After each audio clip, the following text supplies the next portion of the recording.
Depuis 20 ans, je n'ai jamais touché 10 000 francs pour moi-même. Je sais que tu as peut-être vu cette interview de la dame avec le vieux qui est devenu très viral sur les réseaux. Oui. Et dans cette interview, le vieux a prononcé une phrase qui a touché, n'est-ce pas, la sensibilité des Ivoiriens. Le vieux a dit dans cette interview, depuis plus de 20 ans, il n'a pas encore touché 10 000 francs pour lui-même. C'est-à-dire ça fait 20 ans, il n'a pas encore touché le billet de 10 000 francs pour dire que c'est pour lui-même. Et cette phrase a vraiment touché la sensibilité de tout le monde. Oui. Et donc, le grand frère Hassan Hayek a décidé de mettre en place une levée de fonds. Et en moins de 24 heures, il a collecté environ une somme de 10 millions de francs CFA.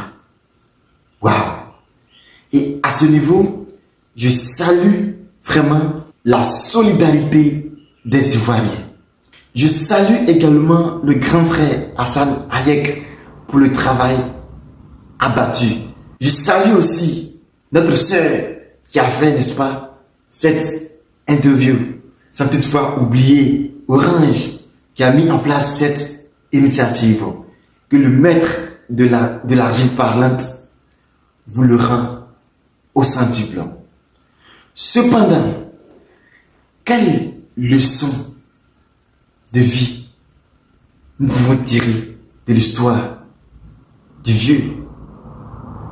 En fait, je ne sais pas si vous avez remarqué, pendant l'interview, le vieux avait la joie de vivre. Il avait le sourire. C'est-à-dire, malgré ses problèmes,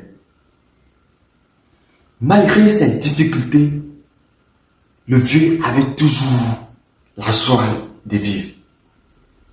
Et cette manière de faire, moi personnellement, ça m'a marqué. J'ai compris que dans la vie, quelles que soient nos difficultés, quels que soient nos problèmes, nous devons toujours garder le sourire. Nous devons toujours garder la joie de vivre.